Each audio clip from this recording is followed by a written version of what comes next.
وإمامنا وقدوتنا وأسوتنا رسول الله وعلى آله وصحابته ومن اتبع هداه. أما بعد، فإن أصدق الحديث كتاب الله وخير الهدي هدي محمد صلى الله عليه وسلم، شر الأمور محدثاتها وكل محدثة بدعة. اللهم علمنا ما جهلنا وذكرنا ما نسينا وانفعنا بما علمتنا، نعم المولى ونعم النصير. بسم الله الرحمن الرحيم. Pertamanya, sebanyak-banyak puji dan terima kasih kepada Allah Subhanahu wa Ta'ala kerana pada malam ini sekali lagi kita diberi peluang oleh Allah untuk bersama-sama dalam kuliah bulanan. Pada pengajian sebelum daripada ini, saya telah memetik satu kisah Abdullah bin Thamir. Cerita tentang Abdullah bin Thamir ini saya ambil daripada Sirah Ibn Hisham.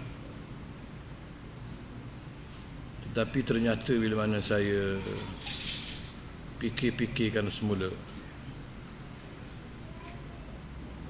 riwayat Ibn Hisham tentang Abdullah bin Thamir adalah riwayat daripada sumber-sumber Israiliyat,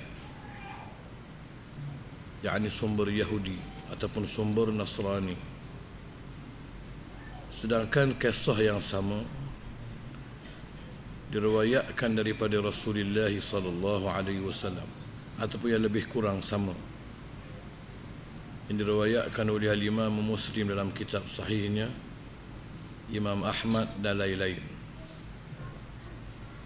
Sedangkan telah menjadi satu disiplin yang menjadi menunggul pada orang Islam ialah Quran dan hadis. Cerita-cerita Israiliyat hanya sekadar boleh jadi nasi tambah saja. Itu pun kalau tidak bercanggah dengan hadis dan dengan Quran. Oleh kerana itulah saya memilih untuk menyambung kisah yang sama, tapi berlandaskan apa yang diriwayatkan daripada Nabi sallallahu alaihi wasallam. Intro bagi cerita itu lebih kurang sama. Kisah seorang raja yang zalim di Najran, dan raja ini meneruskan kezalimannya dengan pertolongan seorang tukang sihir yang sudah tua. Maka bagi memastikan tukang sihir ini boleh terus memberi khidmat, mulailah kerajaan ini merekrut orang-orang baru, budak-budak baru, pemuda-pemuda untuk ganti ahli sihir ini. Sebab itulah orang muda kalau tidak diguna oleh Islam akan diguna oleh musuh Islam. Maka termasuk salah seorang yang dihantar untuk belajar ialah seorang budak yang kemudiannya dikenali dan riwayat yang lain dengan nama Abdullah bin Thamir. Dihantar oleh ayah dia belajar dengan tukang sihir ini. Dalam perjalanan tiap-tiap hari menuju ke sekolah sihir ini, tengah-tengah itu ada seorang rahib Nasrani yang sedang beribadat. Ada surah dia, pondok dia. Mula-mula lalu saja, kemudian lama-lama tertarik melihat ibadat yang dibuat oleh guru Nasrani ataupun rahib ini. Yang akhirnya budak ini menjadi pengikut kepada ustaz ini. Dan supaya tak terbongkar dia belajar dengan ustaz ini, dia pergi juga kelas sihir. Cumanya hatinya lebih berat, lebih rapat dengan apa yang dibawa oleh rahib ini. Maka sambung cerita, saya sambung. Fakana idza ata sahiru darabahu wa qala ma habasak, wa idza ata ahlahu darabuhu wa qalu ma habasak. Oleh kerana Rasulullah menceritakan, oleh kerana bila dia berhenti di rumah rahib ini, tempat mengaji rahib ini, tiap-tiap kali nak pergi belajar sihir, maka dia sampai di tempat kelas sihir itu lambat. Dan on the way dia balik, dia berhenti pula sekali lagi dekat ustaz dia, menyebabkan dia sampai di rumah lambat. Maka budak ini bila mana dia sampai tempat tukang sihir katok dia, hukum dia kerana dia sampai lambat. Bila balik ke rumah, keluarga dia pula katok dia sebab dia sampai lambat. Maka kata para ulama yang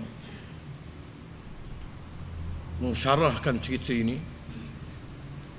ضرب الساحر للغلام فيه إشارة إلى قوة انسجام الغلام مع كلام الراهب.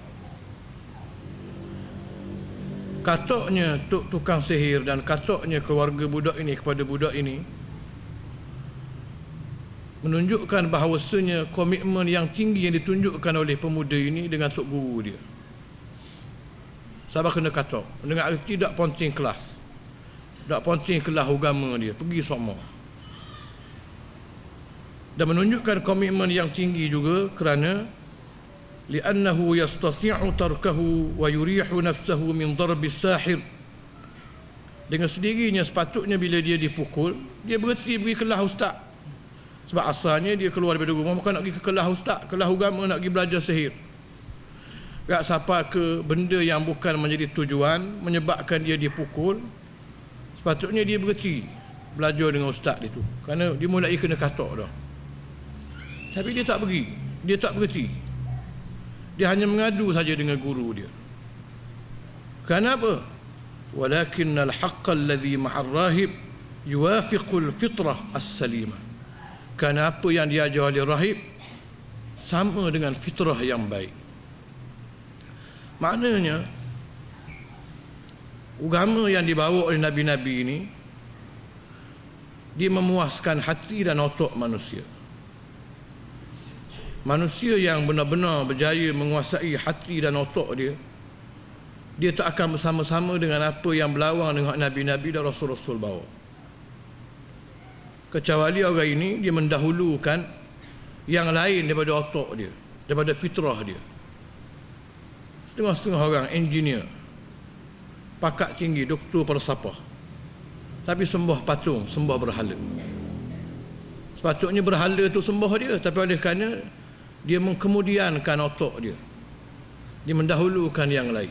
Walaupun dia rasa tak sedap, dia rasa tak kena, tapi oleh kerana dia mendahulukan nenek moyang dia, adat dia, bodoh pun bodoh gilah, berasa tak logik pun tak logik gilah, jadi dia nak seru hak ini. Itulah kita berjumpa sekarang ini, agama yang paling bodoh sekali, agama yang sembah patung, sembah tokong, sembah batu. Ini agama paling bodoh sekali. Tapi tidak kurang juga orang yang cerdik, yang ada jawatan di dunia ini, setengah-setengah jadi hari itu nama apa, Ban Ki-moon ke apa, Setiausaha Agung PBB. Seluruh dunia lah kita boleh kata hormat dia. Tapi di balik kampung dia, dia sama bodoh dengan Tok Sami dia, hak tak sekolah, sembah patung, sembah tokong. Dan bila mana dia sanggup untuk mendengar suara otak dia, suara hati dia, dia akan dapati apa yang dibawa oleh nabi-nabi inilah sama, sedang molek. Dan dia tak akan cari yang lain. Kecuali manusia yang beragama dengan tujuan nak pitih, dengan tujuan nak cari pengaruh. Maka di kali itu tak puas hati pun dengan otak dia, tak sedang molek pun dengan hati dia, dengan fitrah dia, dia turut juga. Tapi orang yang nak cari ketenangan sungguh, dia akan cuba tengok sebagai contoh orang-orang Hindu sebagai contoh. Mereka, tempat yang paling suci bagi mereka di antaranya ialah sungai Ganges, sungai Gangga. Ganges ni sungai paling kotor dalam dunia. Macam-macam benda ada dalam sungai tu, mayat, tulang belulang, bakteria lah sekira. Doktor sendiri pun yang tahu benda ni kotor, pakai yang sama, buat minum, buat mandi, buat macam-macam. Saya pernah Allah Ta'ala beri, pernah sampai ke Yangon di Burma, Myanmar.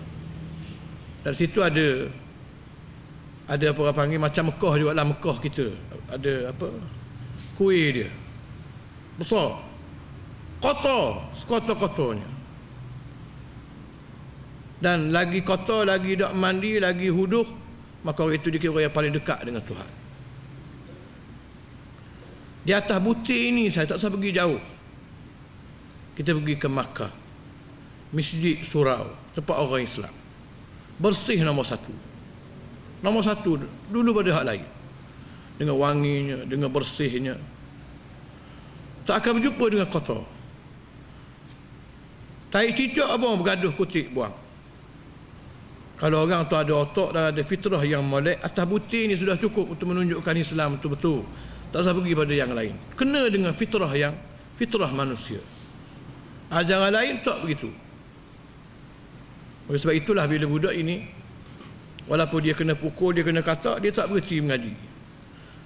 Sebab berbaloi dia kena katak, tapi dia dapat ketenangan jiwa, ketenangan akal. Ayah dia atau ke tukang sihir bukan sebab sihir itu betul, tapi itu cara nak boleh pangkat, cari pitih zaman itu, boleh dekat dengan raja. Oleh kerana dia orang muda, maka dia ada tahari nak cari yang betul. Maka dia berjumpa yang betul ada dengan ustaz ni. Bila kena katak, dia tak tinggal kelas dia. Ni budak ini. Kita kena ugut di JKK tu tak bagi surah selalu. Setengah-setengah kita. JKK memang jahat, Firaun. Setengah-setengah. Kacau orang bagi surah masjid. Dia tak pergi menatang tu, dia kacau orang. Ambil nama, ambil semua sekali. Kita pula takut, beralah dengan dia. Rela tak erti agama. Rela jauh dengan Allah. Dan dia boleh seria sama. Ini bukan cara orang mukmin. Bukan cara orang Muslim. Ini boleh jadi cara orang Melayu, cara orang Arab, cara orang Cina. Tapi orang Muslim tak begitu. Dia bersama-sama dengan kebenaran, walaupun di mana pun ada, walaupun terpaksa susah untuk kebenaran itu. Wa fi darbi as-sahir lil-ghulami isyaratun ila bidayatil ibtila'i fi hayatil ghulam. Dan bila mana budak ni mulai dipukul, merupakan satu isyarat permulaan budak ini diuji oleh Allah. Allah Subhanahu wa taala dia nak bagi hadiah kepada manusia dengan syurga. Dia tak bagi percuma, dia buat periksa, ujian, test. Siapa dia benar-benar beriman, siapa dia yang berlakon. Allah Ta'ala tahu siapa dia berlakon, siapa dia beriman. Tak test pun Allah Ta'ala tahu. Tapi Allah Ta'ala nak dia masuk neraka dengan puas hati. Dia sendiri tahu memang layak dia masuk neraka. Dan orang lain pun boleh tahu dia ni layak masuk neraka. Kalau sekiranya dia buat baik, dan baik dia tu sungguh, diuji oleh Allah, dia layak masuk surga. Puas hati dia masuk surga. Dan orang lain mengakui dia memang layak masuk surga. Allah Subhanahu wa taala kemukakan kepada manusia ini al-amanah. Saya sebutlah di mana-mana, inna aradna al-amanah ala as-samawati wal ardi wal jibal. Allah Ta'ala kata kami tawarkan satu benda nama dia amanah.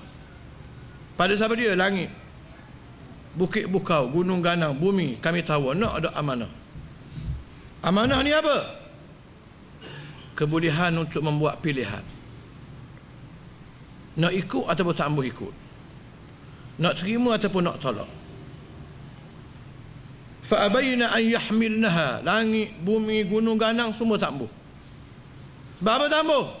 Sebab pula Allah Ta'ala tahu kebolehan untuk buat pilihan. Allah ayat selalu, siapa dia pilih itu serupa dengan selera aku beri hadiah dia surga. Siapa dia pilih itu tak serupa dengan hadiah aku lepor dalam neraka. Wa ashfaqna minha. Langit semua sekali takut salah buat pilihan. Wa hamalaha al-insan. Manusia dengan gong dia, dengan bangang dia setuju terima amanah ini. Dengan arti Allah Ta'ala akan kemukakan ini yang halal, ini yang haram. Manusia tak disekat, dia boleh pilih. Dia nak ambil hak haram pun boleh, dia nak ambil hak halal pun boleh. Dia nak kufur pun boleh, dia nak beriman pun boleh. Langit gunung tak boleh buat pilihan. Begitulah sama-sama dia. Walaupun dia besar daripada kita, kita boleh buat pilihan. Dan bila mana kita buat pilihan, pilihan itu adalah ujian daripada Allah Subhanahu wa taala untuk apa yang kita pilih. Surga adalah tempat yang manusia boleh buat apa saja, tidak ada pantang larang. Tapi syurga di peringkat awal, syurga yang sama yang didiami oleh ayah kita Nabi Adam alaihi salam, sudah ada sunnah ini, sudah ada Allah Subhanahu wa taala menguji amanah ini. adanya pohon yang tak dibenarkan makan. Padahal itu surga tak dibenarkan makan. Mu nak dengan arti aku rakyat pokok ni mu jangan makan. Tapi dalam masa yang sama mu nak makan boleh. Kalau mu berasa nak makan mu boleh. Mu boleh pilih. Mu nak turut aku dengan tidak makan pun boleh. Mu nak lawan aku dengan makan juga pun boleh. Maka moyang kita pilih untuk makan. Kena halau, mari sini. Diampunkan oleh Allah. Melahirkan zuriat yang ramai, memakmurkan dunia ini. Yang semua zuriat ini tidak ada cerita lain. Mereka cari jalan untuk balik semula ke tanah air dia, surga. Setelah dia halau kerana salah buat pilihan. Maka pilihan itu adalah ujian Allah. Ahasiban nas ayutraku an yaqulu amanna. Manusia ingat kami akan lock dia sekadar dia kata dia beriman. Kami tak akan uji dia, lock begitu saja. Kalau dia anggap sungguh begitu, maka dia sirat. Walaqad fatanna alladhina min qablihim. Demi sesungguhnya orang zaman dulu kami telah uji. Tak ada sebab orang zaman ni kami tak uji. Sama-sama orang belaka. Kami akan uji belaka. Fala ya'lamanna Allahu alladhina sadaqu wa la ya'lamanna al-kadhibin. Melalui ujian itu maka akan nyata apa yang Allah Taala tahu. Kalau Allah Taala tahu tak nyata lagi. Allah Taala saja tahu. Bila diuji maka bukan sekadar Allah Taala saja tahu, bahkan pengetahuan Allah tu dia zahirkan pada orang lain. Siapa dia beriman sungguh, siapa dia pelawak. Allah Taala akan